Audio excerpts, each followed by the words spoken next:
Mary! This whole mess is because of your clunker of a car. After taking my car without permission and crashing it, my husband still has the nerve to speak like he's in charge. You're gonna take care of me for life, right? That's ridiculous. I know who he was with when he crashed. I'll make sure to settle this properly. I am Mary, 26 years old. I work as a full-time office employee and thought I was happily living with my husband, Luke, whom I married a year ago. Mary! Coming home this late, what are you thinking? This late? It's only 9 p.m. I told you I was staying a bit late at work, didn't I? Are you really working overtime? You haven't started seeing another man after just a year of marriage, have you? What? Are you serious? Luke and I met at a mixer hosted by a coworker. Luke was a really nice guy, we clicked, and we started dating with marriage in mind right away. The relationship lasted about 6 months, and everything progressed smoothly to marriage. I am someone who wants to enrich both my work and hobbies, and before we married, Luke used to say that was what attracted him to me. I thought I had married the best person, who was always kind and understanding of my work and hobbies. You are weak-willed and easily swayed. That's the type who would cheat if I don't keep a tight leash. What? That assumption. I'm just working hard. Right after we got married, Luke suddenly became very controlling, and now we argue every day I come home late from work. I have to finish work early and head home today. I love my job, but I don't want to argue with Luke, so I'm forced to work under weird pressure. In the middle of this odd stress at work, more stress piled on. Turns out, Luke had been calling to check if I was really at the office. What? Why is he calling the office phone? I have a ton of missed calls on my phone. When I apologize to my coworkers and answer the phone, Luke starts yelling. Why aren't you answering the phone? Were you out with some guy instead of at the office? What are you talking about? Luke, you know I can't be checking my phone that often at work. You're being really unreasonable. What's so funny about that? Mary is really getting bold. In addition to arguing at home, now even at work. I wanted him to stop, but I couldn't keep arguing over the company phone. That day, I ended the call trying to calm Luke down. Geez. Luke, what's happened to you since we got married? You're strangely suspicious of me cheating. Where's the cheerful Luke I met? I sighed and went back to my work, thinking that if I just kept my phone on my desk, Luke wouldn't need to call the office. But that was a miscalculation. What? Luke again? Oh, a call from my husband? Turns out, Luke began to call my workplace every day, repeatedly. I'm sorry. My coworkers were visibly annoyed, and I was becoming known in the office as the one with the weird husband. Luke! Stop calling the office! I'm obviously at work every day, aren't I? When I got angry at home, Luke would laugh triumphantly. You getting this worked up must mean you're hiding something. I guess I'll have to keep watching. His declaration to continue calling the office made me dizzy. As promised, Luke's frequent calls made me feel out of place at work. People who took the phone calls were annoyed, and some directly told me it was disrupting their work. And finally, I appreciate everything. I ended up quitting the job I had since I graduated. Because of all Luke's calls. And now that you'll be home, it'll be easier to keep an eye on you. Luke said with a smirk. You're a stay-at-home wife now. Listen to me, the breadwinner, and take good care of the home. What? That outdated way of thinking. Disgusted with Luke, I decided there was no point in only seeing the negative side of things. Now that I had some time, I thought I'd dive into my hobby of making jewelry. This part is cute. I'll make it into earrings. Thinking about my favorite activity, time flew by. At first, balancing housework was tough and Luke got angry with me, but gradually, I got the hang of it and started to create more accessories while managing household chores perfectly. I've made so many, I wish someone would see them. That's it. On a whim, I posted my finished accessories on social media. They were well received, and my followers started to increase rapidly. There were lots of comments like "please sell these," so I decided to start selling them online. As a result, listen! My accessories were so popular, when I launched the online shop, everything sold out immediately. I was so excited and jumping around as I told him, but Luke's reaction was cold. What? These junk-like things selling? I can't understand people's values. Junk-like? I'm particular about the materials I use, and the designs are elaborate. Yeah, you just want to hear how great you are, right? Great. Never mind then. Luke had praised my hobby of making accessories when we first met. But not even a year into our marriage, he started looking down on me. Contrary to how disheartened I felt, sales from my online jewelry shop kept growing. It's made quite a bit of money. I guess I'll have to file a tax return this year. Even when I muttered this, Luke just scoffed. Must be nice, Mary. You can call whatever you're making at home a job. I had quit my job because of Luke's demands, and I hated feeling depressed, so I turned my hobby into a work-from-home job. Whatever I do, it might seem trivial to Luke now. But I didn't have time to feel down. Orders for my accessories were pouring in. Eventually, even a boutique shop wanted to stock my accessories and approached me about it. Luke may say what he wants, but this has really become a serious job now. Juggling housework and diving into my beloved crafting, my days were very fulfilling. Then, I received a direct message on social media from a department store buyer. The message was a proposal for a large sales event using a section of the department store. When I expressed hesitation in my messages about deciding on my own, I received several passionate responses saying that they couldn't fully convey the appeal of their proposal through messages alone and insisted on meeting to present in person. I was overwhelmed by their enthusiasm and agreed to invite them to my home to discuss further. The person in charge was a woman named Amy, who was very assertive and flamboyant, just as I had sensed from her messages. Mary, please let us carry your products in our store. It seems Amy had been paying attention to my accessories for quite some time. But I can only make a limited number each day. Even a pop-up store for a few days would be great. Please, won't you? Amy was very persuasive in trying to win me over. However, the quantity she proposed was quite substantial. Feeling unsure if I could meet the demand, Amy used every trick in the book to convince me, and finally, I agreed to open a pop-up store at the department store where she worked for 3 days. I'm really happy. Thank you. My boss is also a fan of yours, Mary, and is looking forward to it. On the day we finalized the contract, Amy, along with her colleague, visited my home. She was in a very good mood, thanking me repeatedly. That would have been fine, but she was overly touchy with her male colleague who was with her. I'm glad. I'll buy something on that day too. Hey, can you pick something that suits me? I will also purchase something, as my girlfriend is a fan of yours, Mary. He said, managing to dodge Amy's attempts to get closer with a polite smile. Amy's colleague was a very handsome and gentle man, which might be why she was acting so flatteringly towards him. I saw something rather complicated. Well, it's none of my business. Alright, since I've taken it on, I'm going to make this pop-up store at the department store a huge success. Who was that woman just now? Luke asked curiously, peeking out as I saw off Amy and her team. She's a buyer from the department store.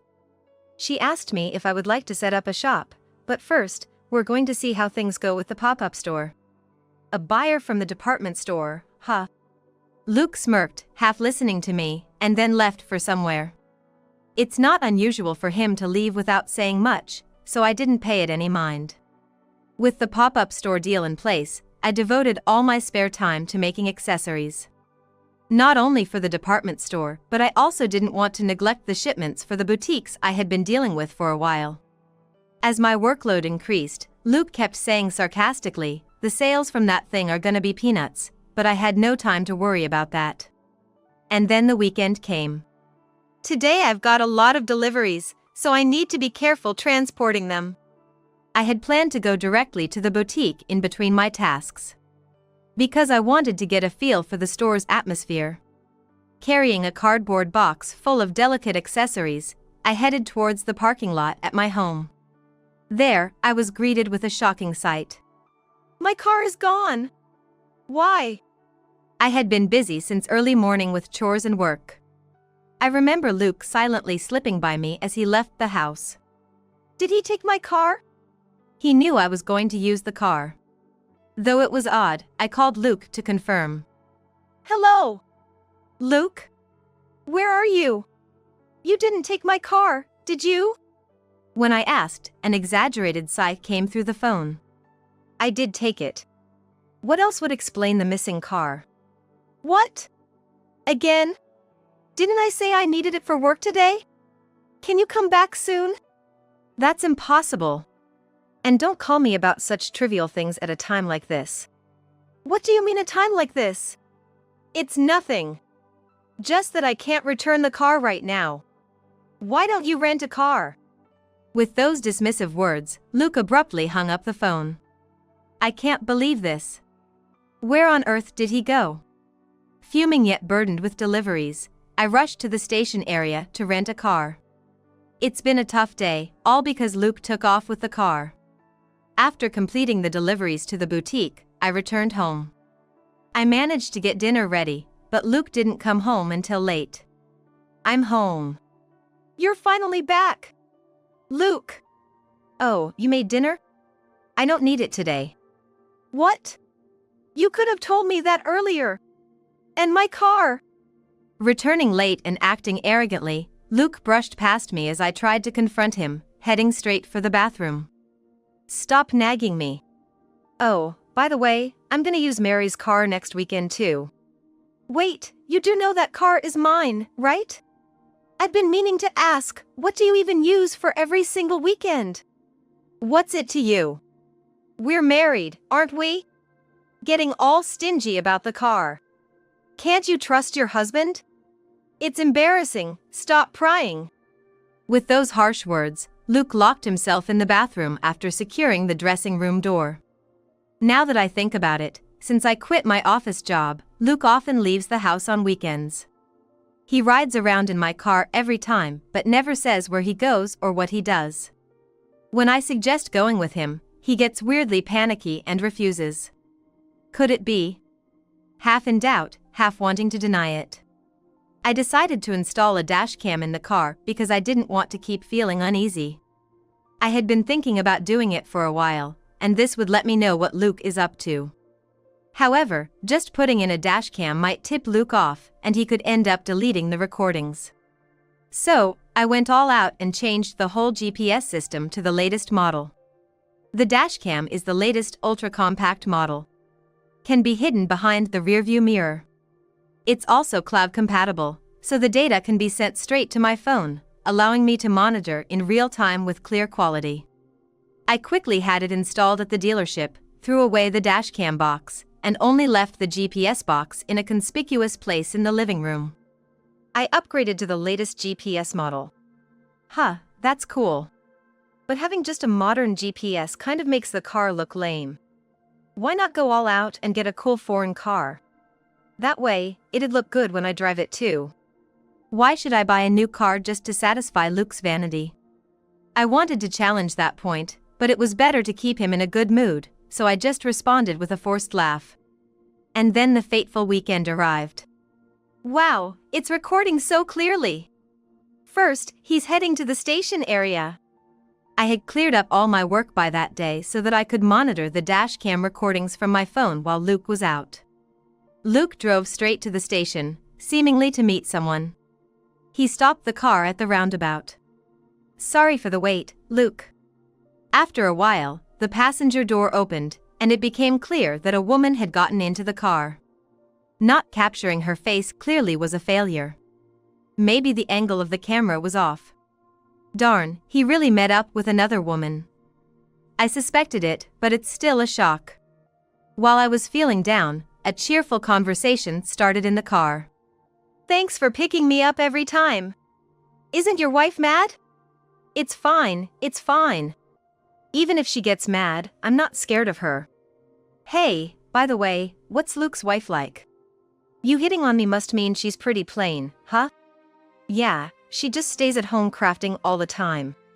Lately, she even calls that her job. Crafting?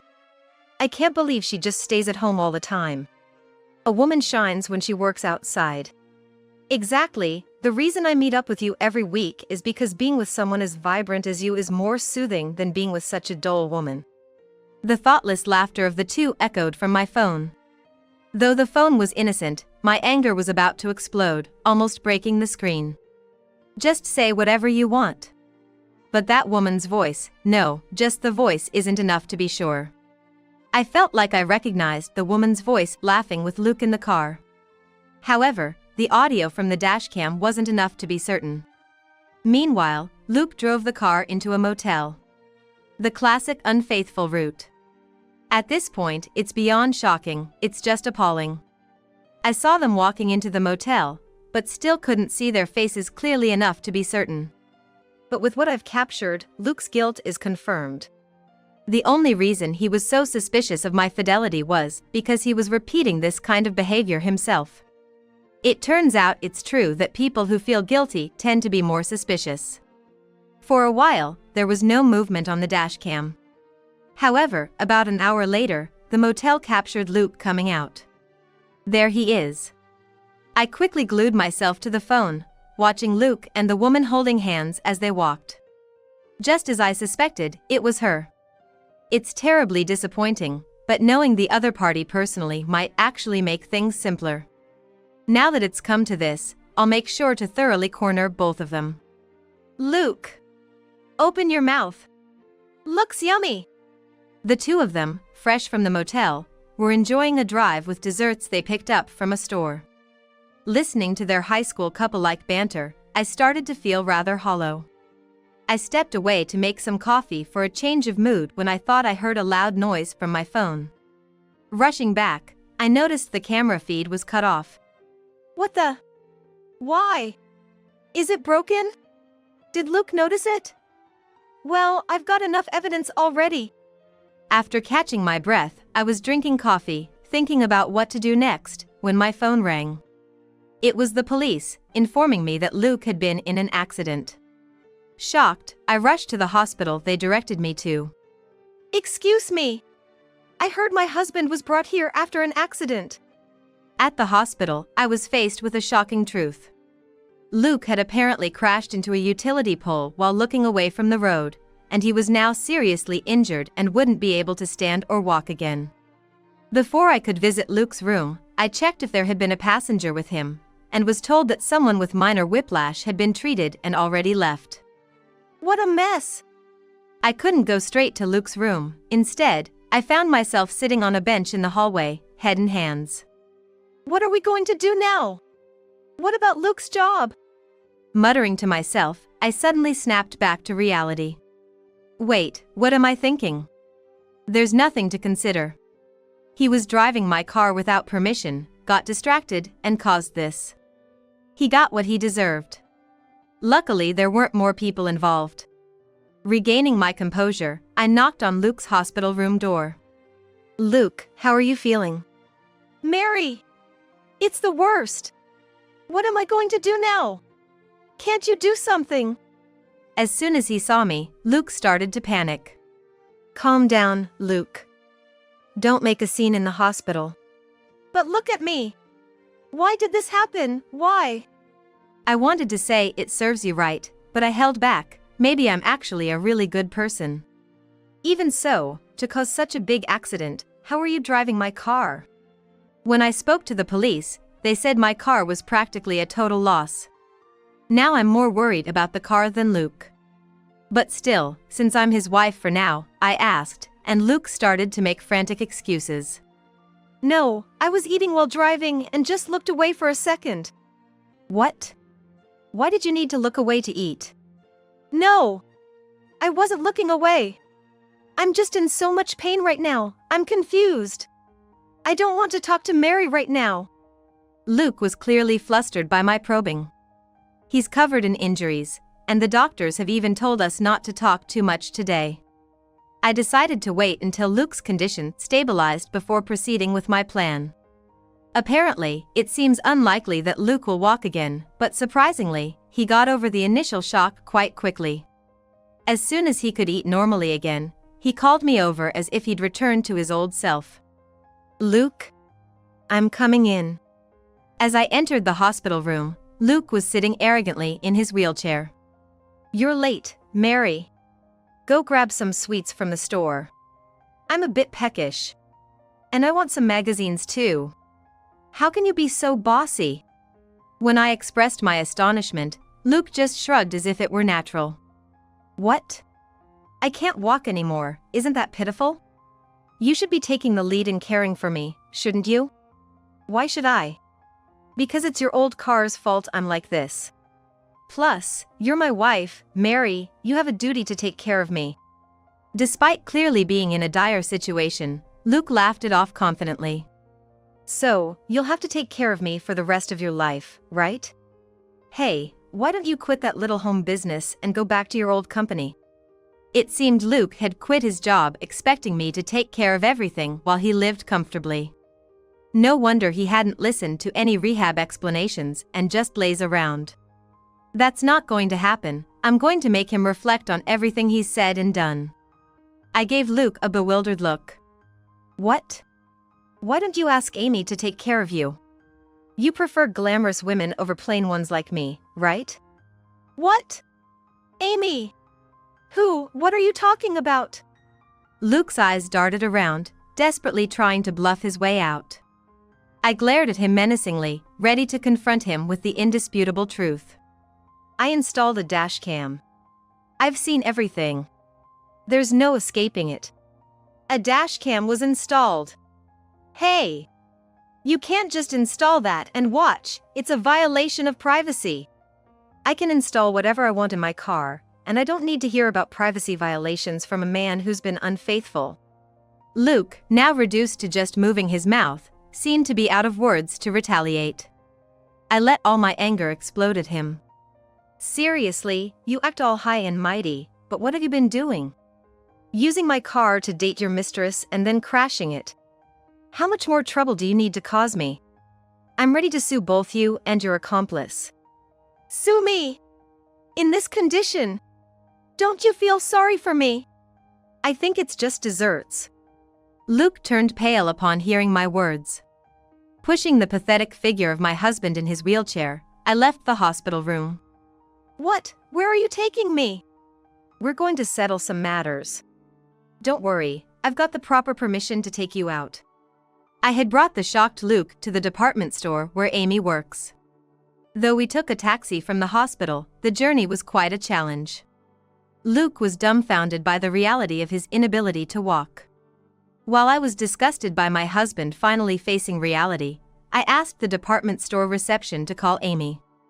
Amy arrived with a male colleague, wearing a neck brace. Just as I had heard at the hospital, Amy, the woman hospitalized with Luke, had gotten away with just a whiplash.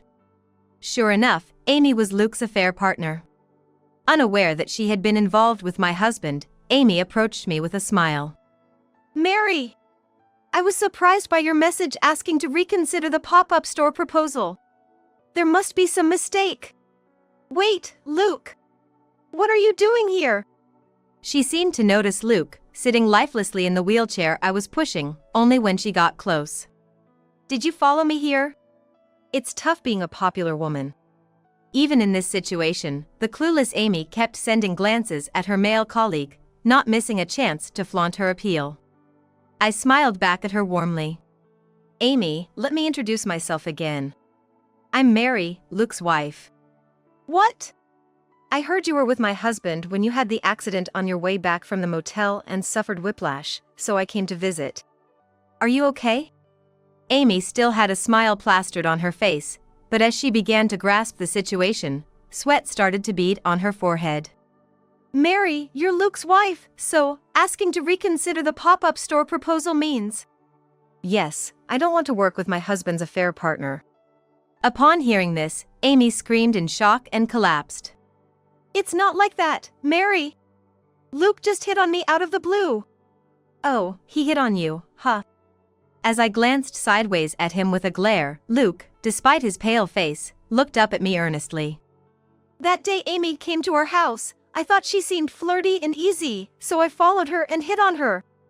It was never serious with Amy. It was just a game. It doesn't matter. Whether it's a game or serious, infidelity is infidelity. With my sharp rebuke, Luke shut his mouth again. Oh, talk about a game, listen to this, Mary. I didn't even know Luke was married. I'm a victim too. Oh? But, Amy, you made statements knowing Luke was married, right?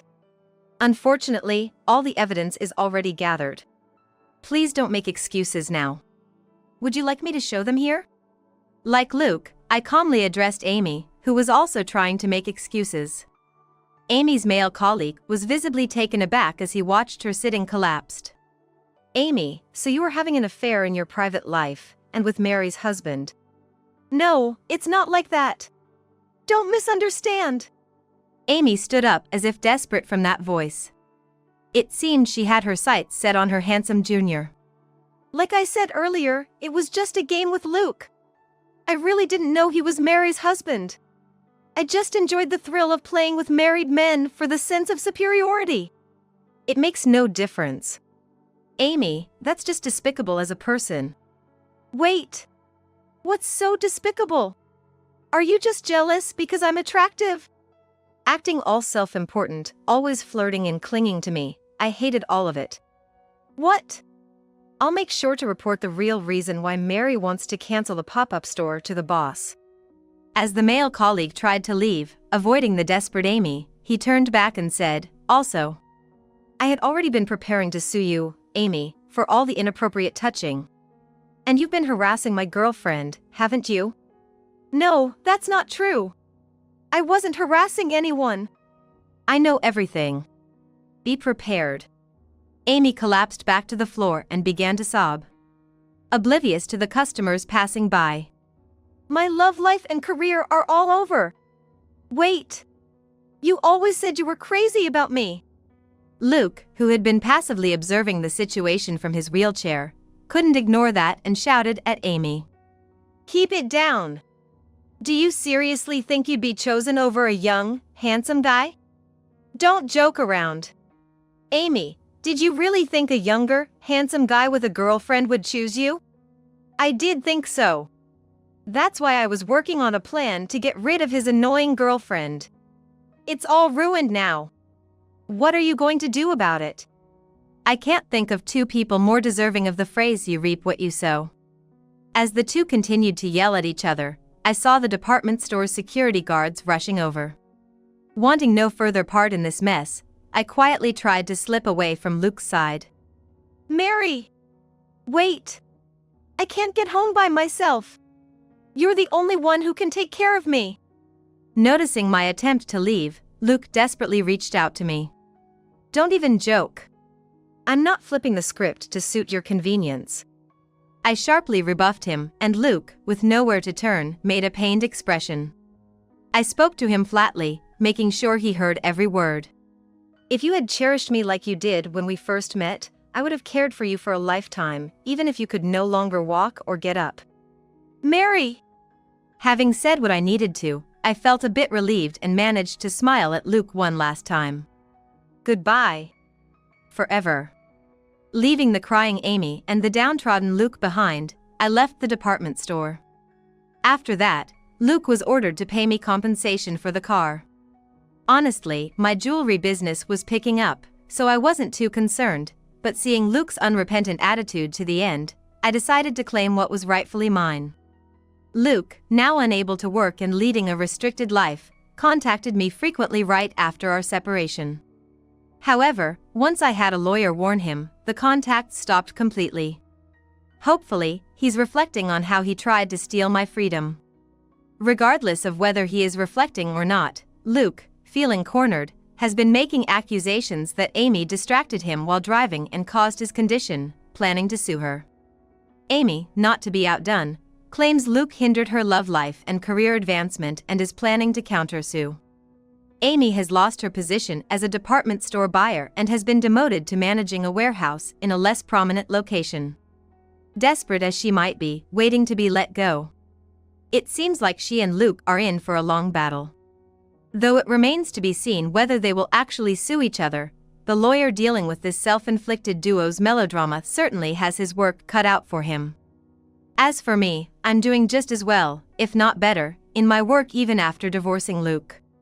Eventually, the pop-up store at the department store was taken over by Amy's colleague, and we reached an agreement on that. On the day of the event, I was able to stylishly display the accessories I had crafted with all my heart in a quite spacious area, and the event ended with great success. The male colleague happily married his girlfriend who is a fan of my accessories. And she ordered her wedding accessories from me. The photos she posted on social media of her wedding, with the accessories paired with her wedding and colored dresses, led to a continuous stream of inquiries about my accessories. I'm now seriously enhancing my line of wedding accessories, dedicating time to study and sourcing materials. My own marriage may have failed, but I never expected things to turn out this way. In fact, if I hadn't married Luke, I might never have considered making jewelry design my career. In that sense, my marriage was perhaps a success, including the subsequent divorce. Now, living for my work, I use a large van I bought to replace my totaled car, and I'm busy traveling here and there for deliveries and sourcing today as well. This house is for family, so outsiders should leave. My mother-in-law made sure to speak slowly and clearly so that even someone like me, with my lack of comprehension, could understand. Amy burst into laughter, unable to hold back, and lured by her laughter, my mother-in-law joined in.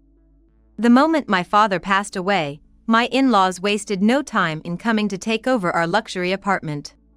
Amidst their laughter, I alone hung my head low. I could feel my shoulders shaking.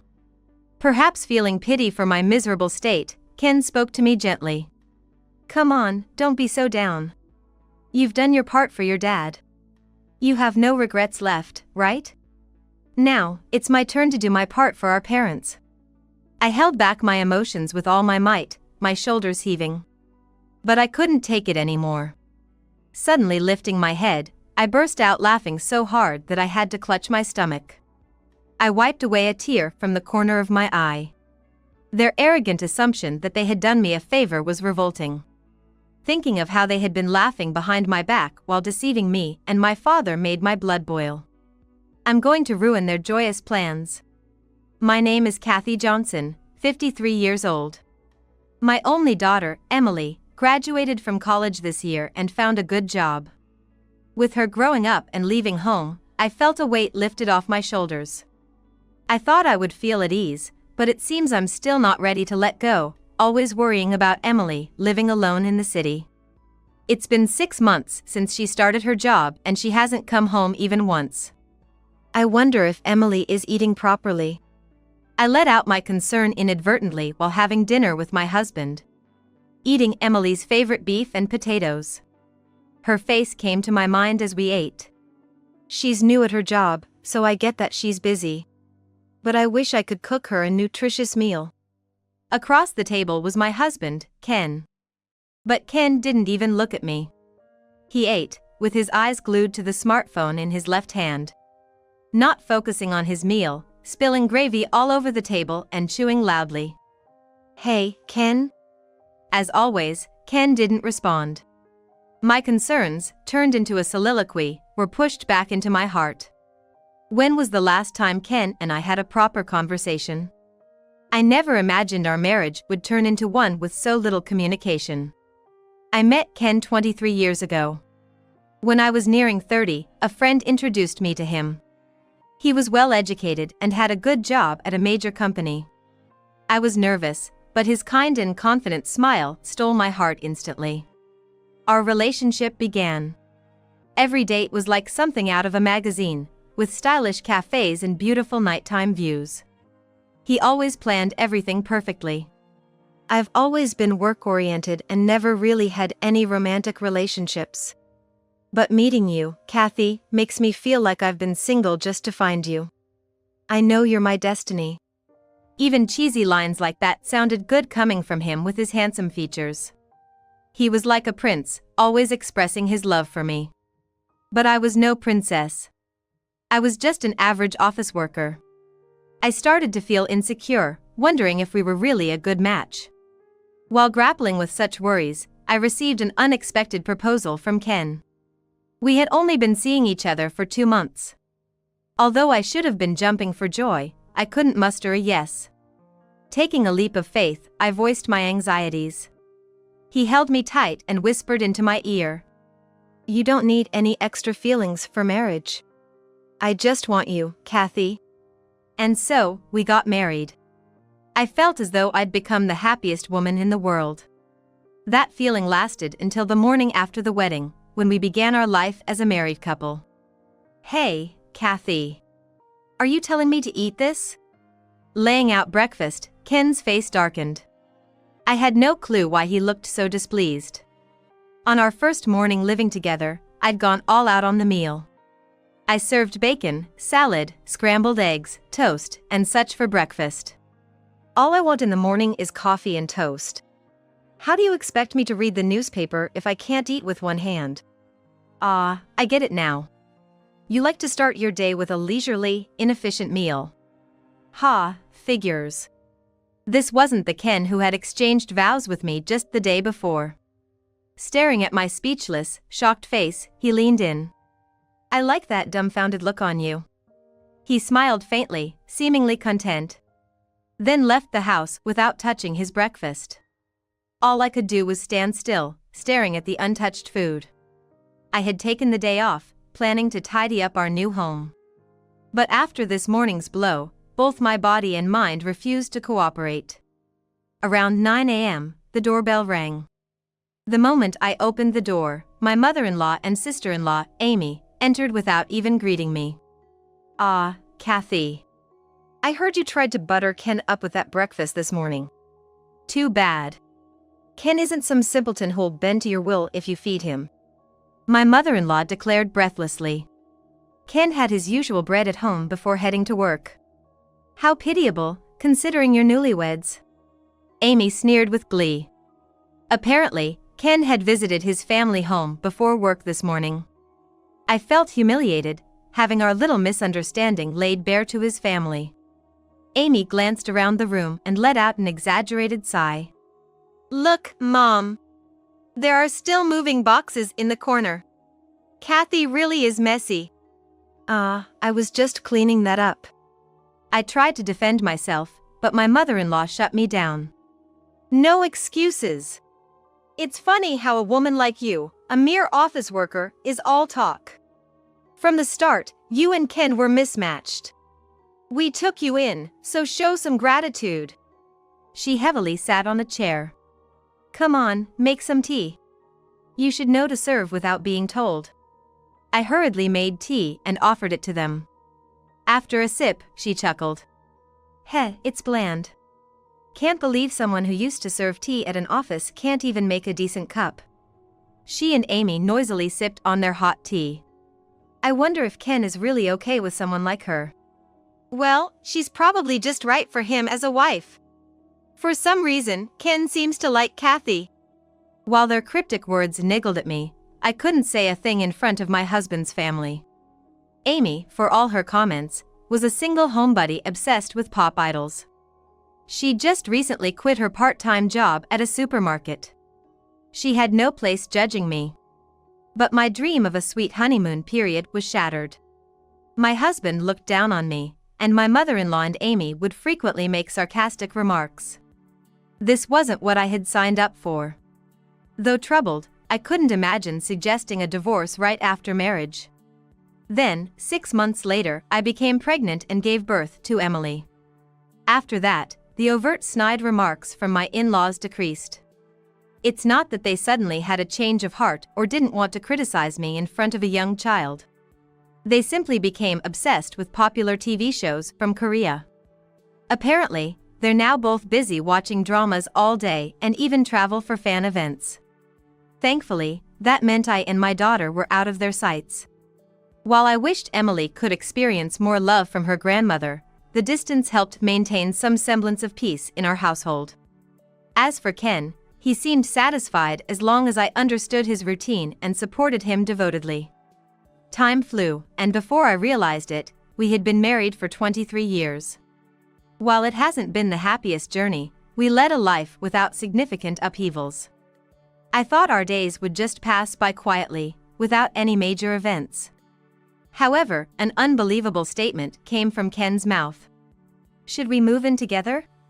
It had been a while since I heard Ken's voice, and for a moment, I wondered if I was hearing things. What? I could feel the color draining from my face. With his mom? But that wasn't it. Your father, he's rebuilding his house, right? I thought we could move in together while he's at it. Ken explained. Actually, a few days ago, I'd talked to Ken about my father's living situation. He seemed indifferent at the time, but it appears he was listening. You mentioned the house was getting old, right? Building a new one in his 80s? That's gotta be a joke. But I guess that's just an excuse. He probably wants to have you close by since your mother-in-law passed away years ago. Living alone must be hard for him at his age. The unexpected turn of events left me baffled. But I want to live in a condo, not a house. Ken continued. It's gonna be us living there long term, not your dad. So, in exchange for moving in together, I'd like this one little indulgence. Without mocking my stunned expression, Ken spoke gently. Besides, I'm worried about you, Kathy. You care too much about Emily. Now that she's grown up, you should start your second chapter. Changing environments can brighten your mood. Ken. Thank you. I realized that behind his stoic demeanor, he genuinely cared for me. Tears welled up in my eyes. I immediately discussed the idea of living together with my father, who was overjoyed. Once we decided, Ken acted quickly. He seemed to have already picked out a brand new high-rise condo. I was surprised. No matter how good Ken's job at a big corporation was, affording a high-rise was astonishing. I wasn't privy to our financial situation, only receiving a monthly allowance, but when I checked the condo's selling price, I felt dizzy. Emily has moved out. Why stay in a family-oriented condo? This is gonna be our forever home. We can splurge a little. Ken reasoned. Unbeknownst to me, the discussions with my father had advanced, and he had already given his consent. Though I felt some anxiety, living in the high-rise turned out to be extremely comfortable. It seemed the start of a happy second chapter in our lives. However, my relationship with Ken deteriorated. We had some conversation leading up to purchasing the condo, but he reverted to his unresponsive ways. Plus, he was seldom at home due to frequent late nights and business trips. Maybe Ken doesn't feel relaxed at home with your dad around. My father speculated, looking dejected. He had become more withdrawn and seemed less lively. Dad, what about the social dance and karaoke groups you used to attend? You haven't been since we moved, right? I quit those. He replied. Why? Well, just because. Being with you is enough for me. With his hobbies gone, I watched my father deteriorate rapidly. Though I encouraged him to go out, he'd only go for late-night walks. And just a year after moving in together, he was hospitalized. When I opened his dresser to get his pajamas, I found a bank book. Hesitant to invade his privacy, something urged me to check it. Seeing the contents, my breath caught. Dad, what is this? I immediately confronted him at the hospital. He responded with a faint smile. The last moments with you were the happiest for me. I'm thankful to Ken for that. But, actually, I was shaken by the reality my father disclosed. But he gently squeezed my hand. A few days later, he passed away peacefully. When I informed Ken, his response was unexpectedly light. Oh, sooner than I thought. Then, another blow struck. As I was searching for a picture for my father's memorial service, the front door opened. Assuming Ken had returned, I was startled by multiple footsteps approaching. Where should we place these boxes? It was a moving company. Followed by my mother-in-law. Oh, Kathy, you're here? Amy and Ken were with her. Boxes kept coming in. What's with all these boxes? I asked in surprise. You can't tell? Maybe those office jobs really don't require brains. Amy and I are moving in. My mother-in-law declared. Amy and her mother exchanged glances and smirked. Seemingly on purpose, Amy said, My condolences on your loss. Truly, our sympathies. So, sorry to be so direct, but Kathy, you should leave now. What? I furrowed my brows, and Ken, who had been silent, chuckled. Kathy just doesn't get it. Someone spell it out for her. His mother then slowly and clearly said, We're family, so outsiders should leave. Amy was covering her mouth, her face turning red. Trying not to laugh. Unable to hold it in any longer, she burst into laughter, and her mother joined in. Now that the bothersome old man is gone, this house belongs to us. Amid their laughter, I was the only one looking down. Shaking.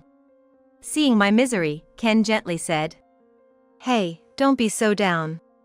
You've done your part for your father. Nothing left to regret. Now it's my turn to do mine. Maybe you can go to Emily's place. Though, who knows if she'll take you in. Tears welled up, but I held them back.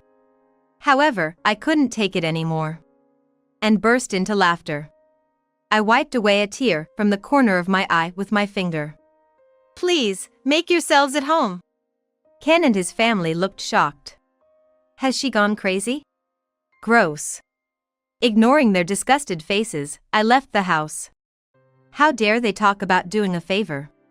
When I think about how they were laughing behind our backs, I boil with anger. I will ruin their plan, which was to celebrate my father's absence. For now, I left them be and finished the funeral without any issues. Of course, without his in-laws.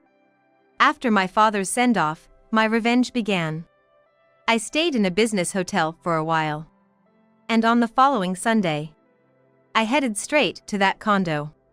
With my keys, I opened the door and let in a group of movers.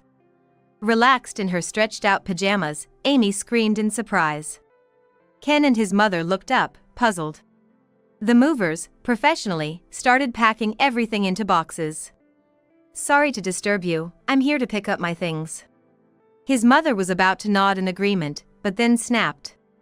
How rude of you to come without notice. Didn't you guys move in without telling me? Amy and her mother, furious. Ken was the first to realize something was off. Hey, don't touch our stuff. Ken yelled at the movers, who were diligently doing their job. Not only were they packing my stuff, but they had also begun packing the furniture and appliances. Seeing the movers' momentary confusion and pause, I urged him to continue. Sorry, please don't mind. These are my things, so please take them to my new place. And, could you move those other items to the storage unit? Both parties nodded and proceeded to clear out everything from the house. What the heck are you doing? The real question is, what were you guys thinking? Amid the hustle and bustle of the moving company, a man in a suit appeared. He's from the real estate agency. He's here for an appraisal today. Appraisal. Ken was so bewildered he couldn't even accept the business card the man was offering. Oh, don't you get it? Maybe you're not that bright, Ken. I'm gonna sell this condo. Ken, his mother, and Amy all stared in shock. Their dumbfounded expressions made me want to burst out laughing. Why are you all so surprised? This was my dad's place. He bought it. You guys have no rights here. In contrast to my calm demeanor, his mother clung to Ken, asking, What's this all about? Didn't you just have Kathy's dad pay the down payment for the condo? It seemed that they conveniently told her that my dad had only chipped in a little bit. Instead of the silent Ken, I explained. I thought Ken was kind, suggesting we live together with my dad. But no, you were after my dad's money. Without my knowledge, Ken had persuaded my dad to buy the condo. That was the condition for living together. He had depleted all of my dad's savings to buy the condo. So, what? It's better for an old man nearing his end to buy a condo for us than to waste money building a house. It's the right use of money. Kathy was able to show her gratitude to her dad, so don't complain. Yes, I'm thankful I got to spend the end with him. There you go. The smug look on Ken's face was infuriating. Thinking of my dad's bankbook tightened my chest. First, it was emptied for the condo purchase.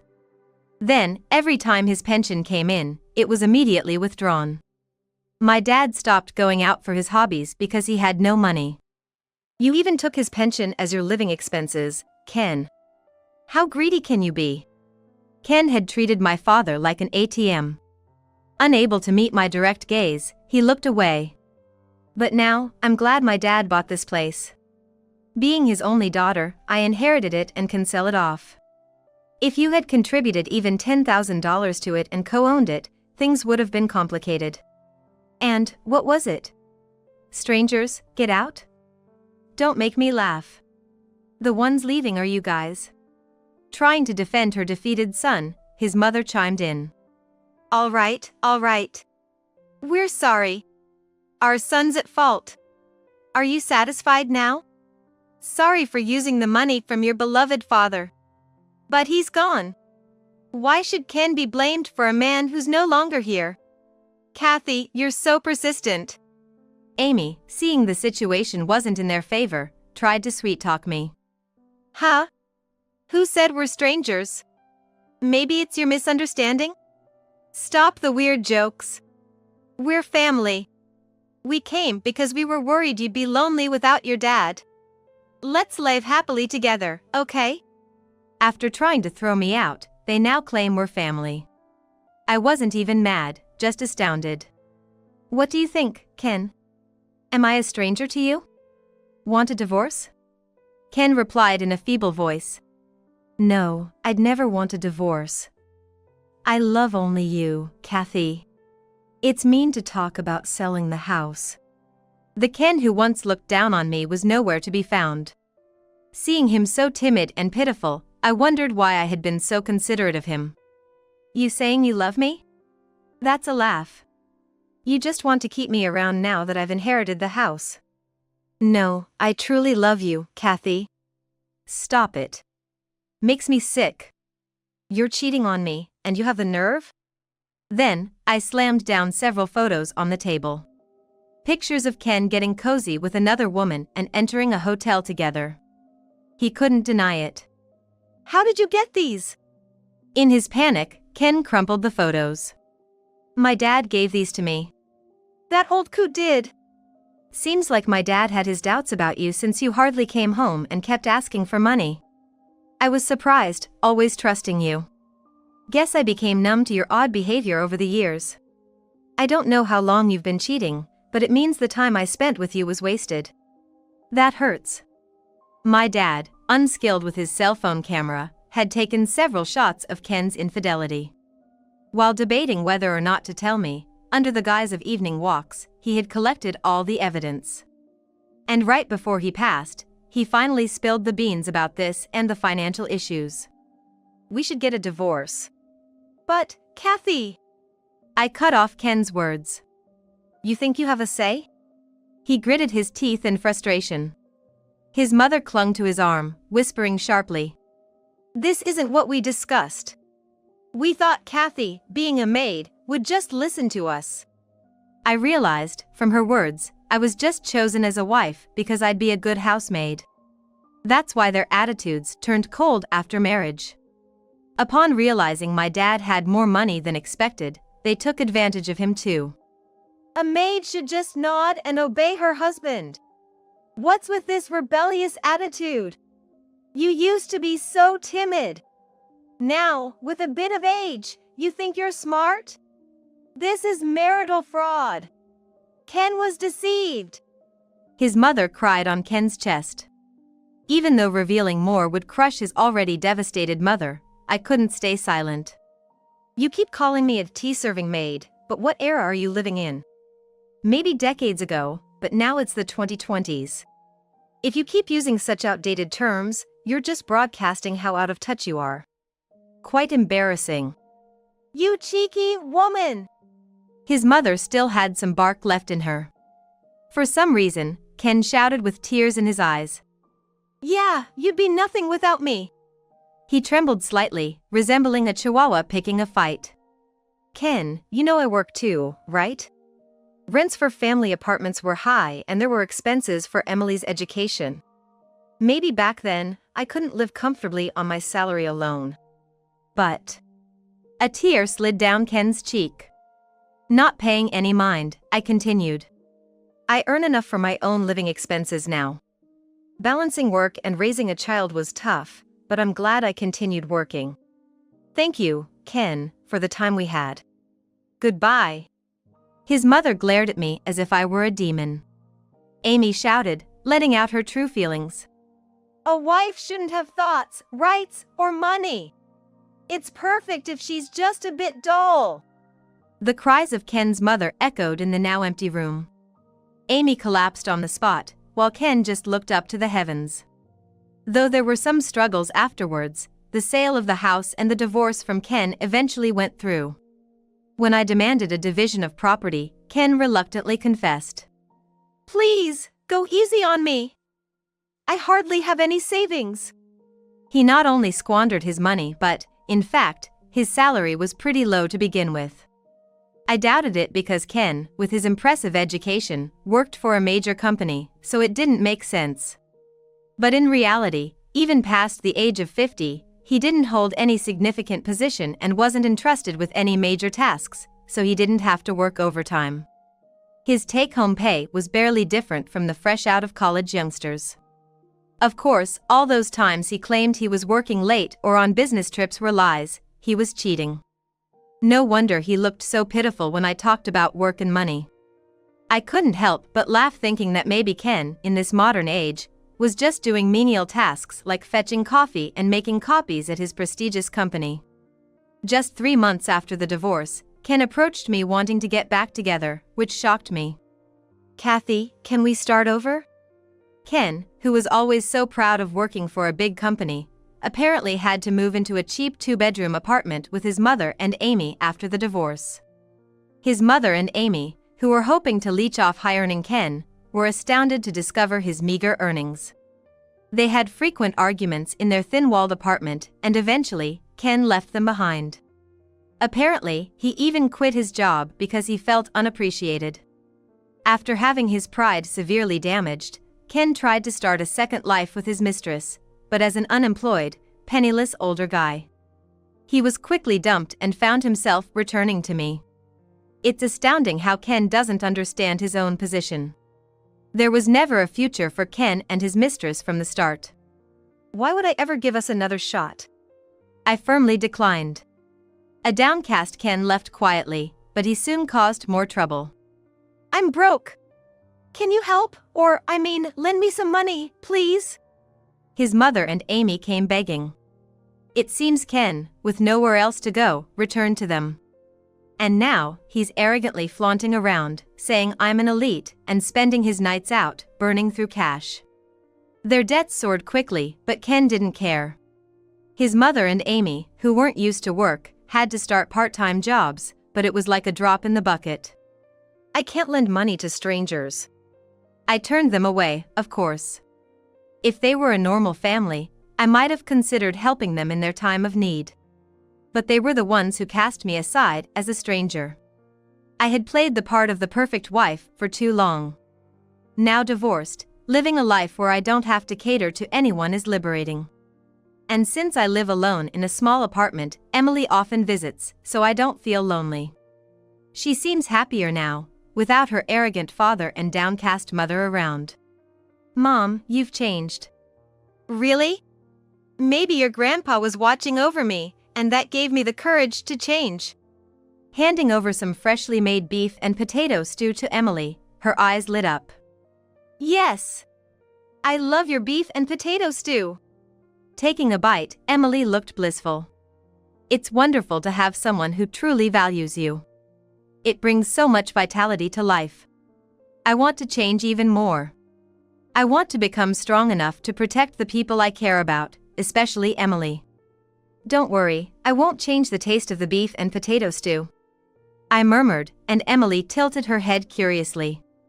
I hope these peaceful moments last forever. Hang in there, Emily.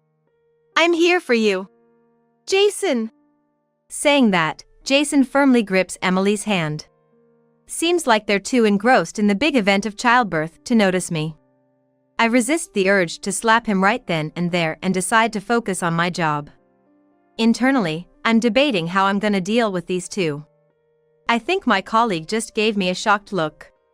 Gotta stay composed. For now, I should do everything I can to ensure the baby is born safely. After finishing up, I peek into the room and see the two of them getting all lovey-dovey, completely oblivious. You did great, Emily. Congratulations. Thank you, Jason. Right, the birth of a baby is indeed a joyous occasion. We should have a grand celebration then. I mutter, grabbing my phone. Judging by the strained expression on my colleague's face, I probably look pretty peeved. First, I call my mother-in-law. The baby is born, please come over. And so, after inviting all the relatives. My name is Natalie Miller, a 33-year-old working mom. Inspired by my mom, I became a midwife. My mother helped deliver countless babies, rejoicing with the parents at times and weeping with guilt at other times when she couldn't save a life. Watching her over the years, I found myself aspiring to be a midwife too. My dad is a man of few words, but he's always been there to support me in his subtle ways. Both are parents I'm truly proud of. However, there's one problem child in the family. My sister, Emily. Living at home and unemployed, she often pestered family members for money. So, when I got married, I distanced myself from her. I think you should do what makes you happy, Natalie. My husband Jason would often say. He was always understanding, even when I said I wanted to keep my distance from Emily. That's why I trust Jason from the bottom of my heart. Jason works in IT, and with both of us being busy, we rarely find time for each other. We don't have any kids yet. While I sometimes wish we did, I also think it'd be nice to spend our golden years just the two of us. Natalie, you shouldn't push yourself too hard. Take care of yourself too, he often says. For the record, we live with Jason's mother. His father has already passed away, and since she would have been living alone, we decided to move in with her. She, much like Jason, is a very kind person. She never comments on our choice to be child-free and is always looking out for me. I feel blessed to have her in my life.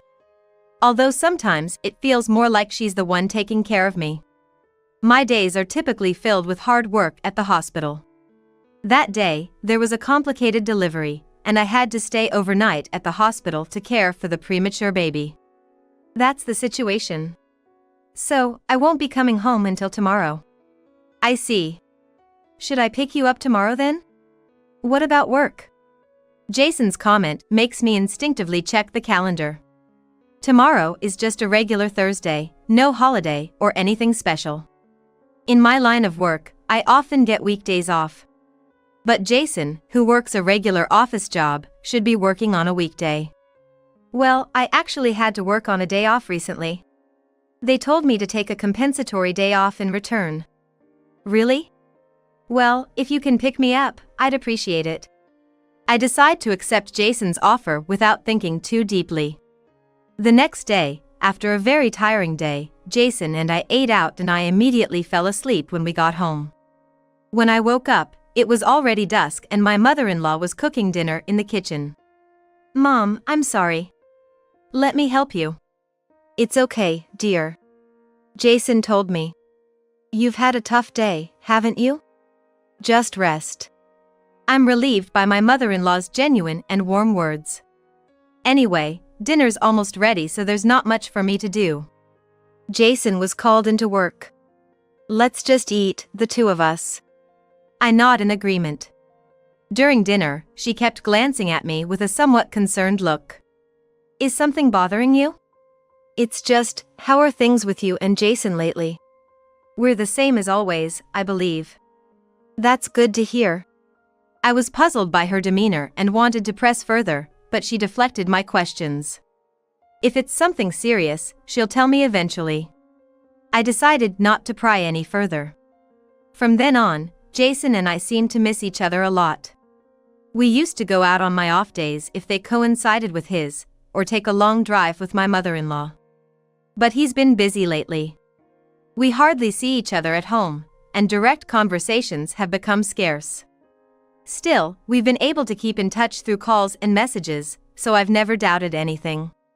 Life was a bit frustrating. One day, encouraged by my mother-in-law, I went shopping with her. I was engrossed in our outing, trying to forget about work, when suddenly, "Oh, sis, long time no see." "Huh?"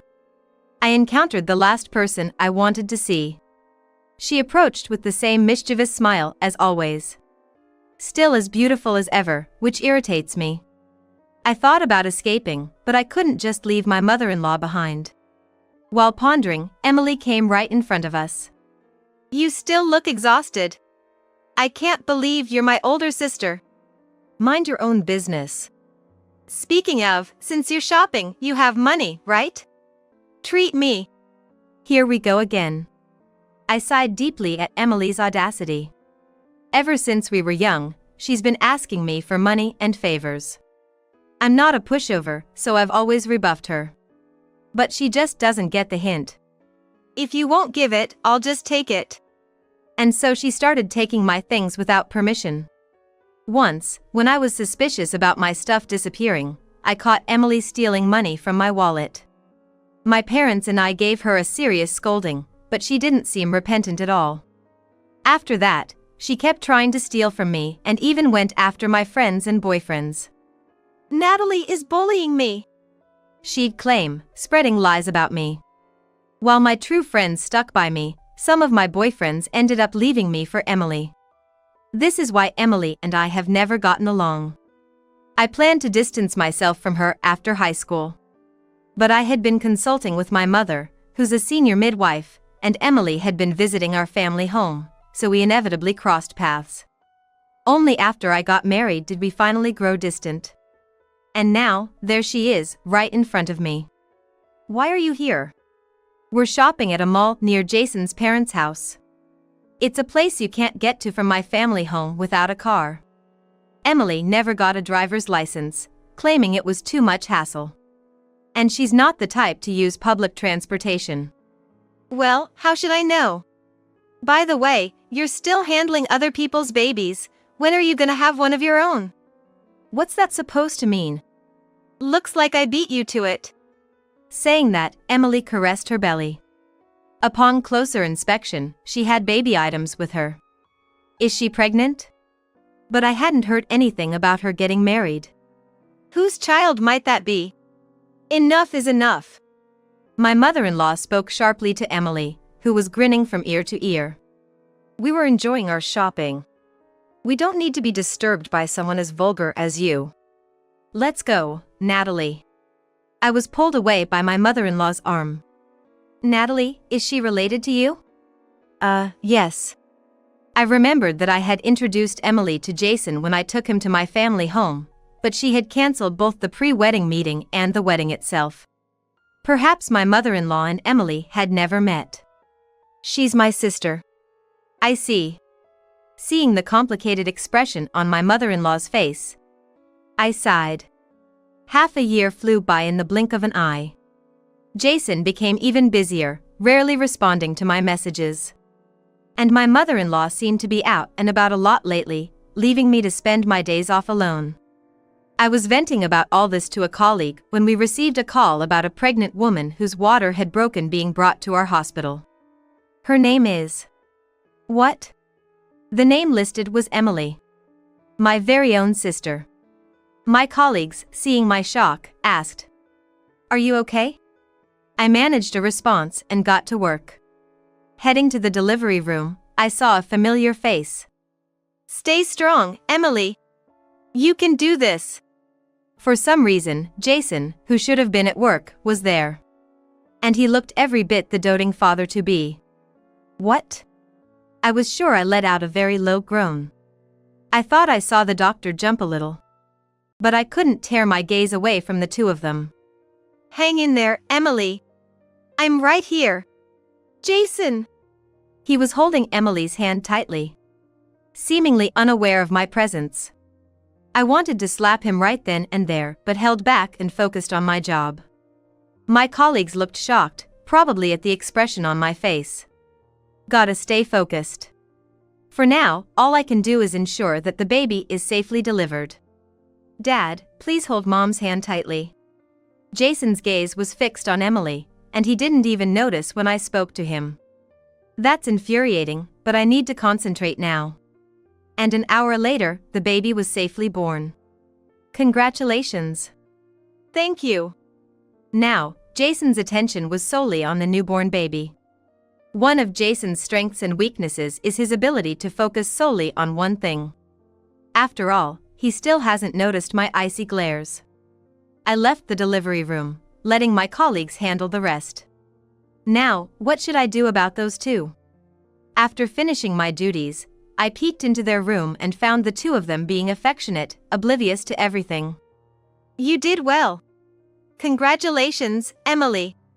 Thank you, Jason. Yes, the birth of a baby is a joyous occasion. We gotta celebrate this big time. Mumbling to myself, I grabbed my smartphone. Judging from the startled look my colleague gave me, I probably had a fierce expression. I called my mother-in-law first. The baby's been born, please come. And as a result of inviting all the relatives. Natalie! Were you pregnant? I smiled at the relatives who quickly gathered.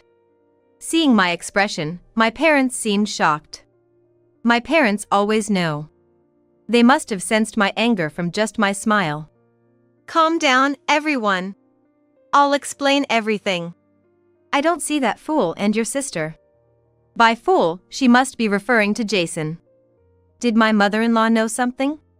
With that in mind, I brought all the relatives to the room where the two were. Excuse us. Yes? Oh. Natalie!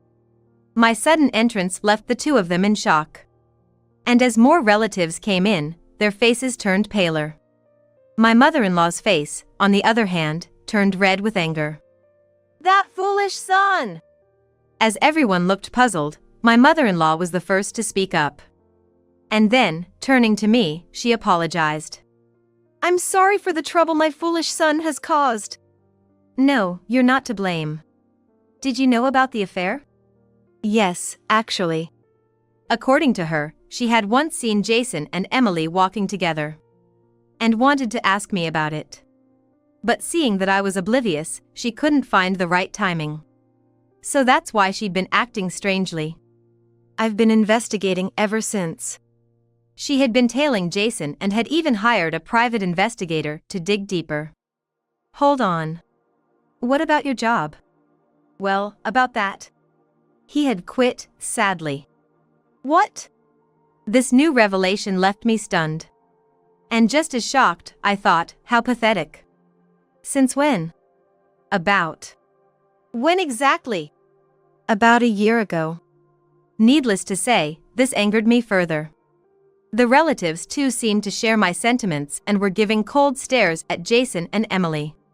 You understand, right, Jason? Yes. And Emily, once you're discharged, you understand, right? Yes, I get it. While Jason looked downcast, Emily seemed sulky. Considering her attitude, I decided not to show any mercy. After that, I reviewed the evidence that my mother-in-law had gathered. Currently, Jason was being monitored by the relatives who had gathered earlier, and Emily was being watched by her parents. Thanks to the evidence my mother-in-law had gathered, it seemed likely I could file for divorce. Jason really is a fool.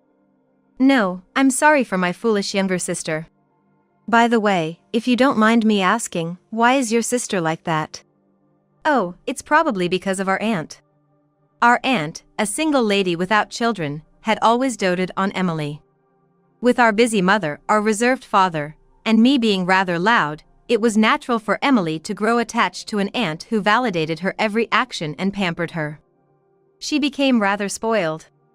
My mother tried to distance Emily from our aunt, but they seemed to have been in contact behind her back. By the way, I wasn't pampered like that, and I often told her not to spoil Emily too much, so she probably found me annoying and kept her distance. You must have had a tough time. Well, she's been a handful since we were kids. Even so, I can't completely blame your aunt. I wonder where I went wrong with Jason. Hearing my mother-in-law's comment, I just gave a wry smile. I had been completely fooled by Jason. I had always thought of him as a genuinely kind person. Was I just blind? Later on, I learned that the relatives had questioned Jason.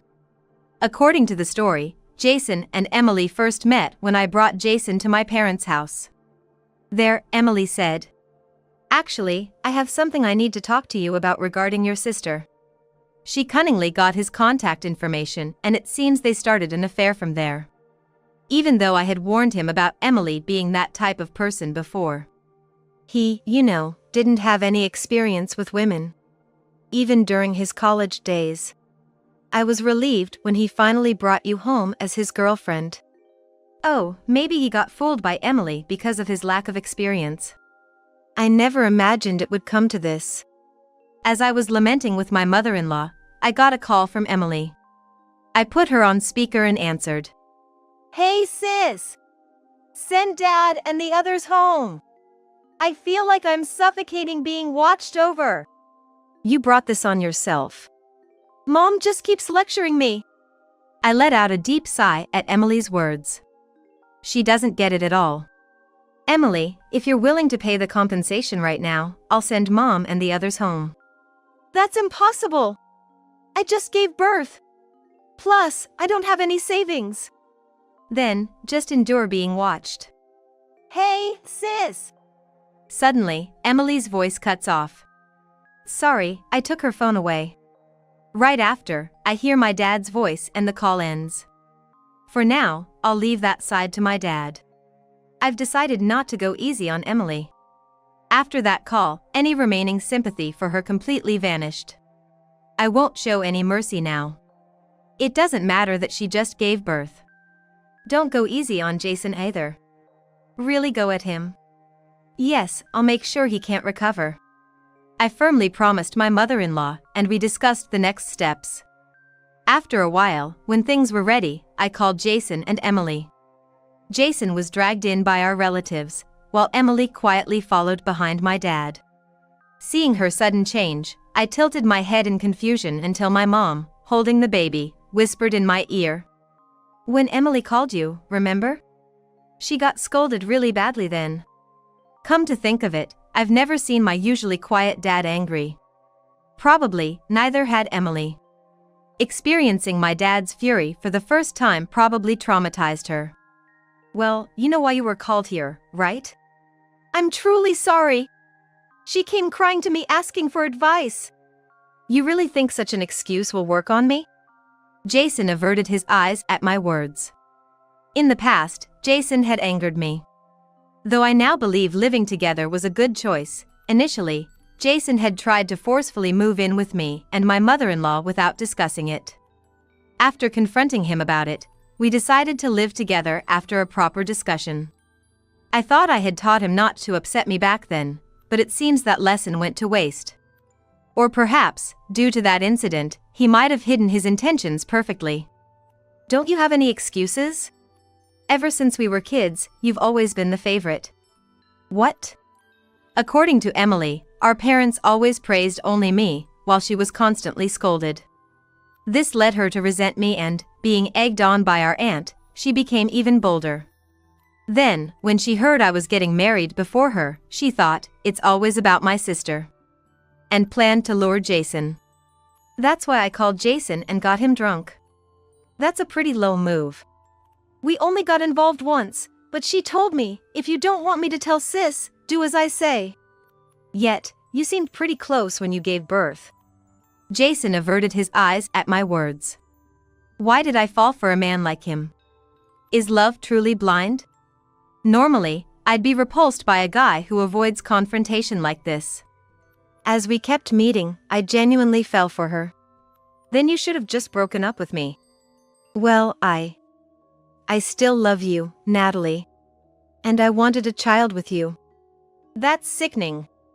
Jason looked pained at my words. Why is he making a face like he's the victim? What about your job? I wanted to spend more time with Emily, so working felt like a waste. And you two were involved more than once, right? I'm a midwife. I can easily backtrack from the birth to when you got her pregnant. If you hide anything else, I won't forgive you. At my father's words, Emily flinched. Then, she confessed that since Jason had quit his job, they met almost every day and got involved multiple times. Both my mother-in-law and I could only sigh in disbelief. I'm gonna divorce you anyway. No, please. I'll also cut ties with you. You'll never set foot in this house again. Where the hell am I supposed to live? Both my mother-in-law and I told Jason it was all his own doing. In fact, thanks to my mother-in-law hiring a private investigator, we found out another reason why Jason quit his job. If you're so desperate, I can refer you somewhere. Huh? Prison. It's not bad. You get a roof over your head, 3 meals a day, and even earn a little money. Jason's face went pale at my words. Turns out, Jason had been embezzling and was fired. Probably to provide for Emily. He had managed to repay the embezzled money, which kept him out of trouble, but that money came from selling off my savings and my mother-in-law's possessions. I was honestly shocked. And I felt pathetic for not seeing it. Natalie! I'm not gonna show any mercy. If you keep arguing, I'll hand you over to the police. He slumped at my cold stare. And just like that, Jason was taken away by the police. I had called them in advance. I had just asked them to wait since I couldn't simply hand him over. Emily, don't you dare call me sister again. I truly despise you from the bottom of my heart. The last one left, Emily, was taken away by my father. I never reached out to her again. Now, where were we? Yes, let's get started. After that, we immediately packed our stuff. We decided to move to a new house in case Jason tried to come back. Now, we're planning to live in a place closer to my workplace, the hospital, and we've even invited my parents.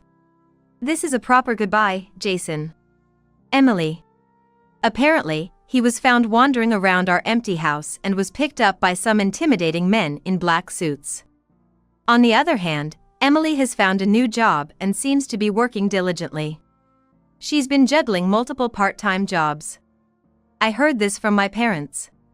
They, in a final act of kindness, left her with just the house. She probably spends her days working herself to the bone in that house. She's so adorable. Since then, we've been living in our new home with Emily's child. Though she's retired, my mother has a wealth of knowledge about babies. And my mother-in-law has been ever present, taking great care of the child. Thanks to these two, I've been able to raise the child with ease and confidence. With both my father and I earning money, we're financially stable. Though we aren't bound by blood, this child was long awaited. Having this child has motivated me to work harder than ever before. For bringing this child into my life, I have to be grateful to those two. Since then, the baby has officially become my child. I gave her a new name, Mindy. Someday, she might realize her origins and struggle with it. When that time comes, I intend to be right by her side. Until then, I aim to be the mother she can proudly boast about.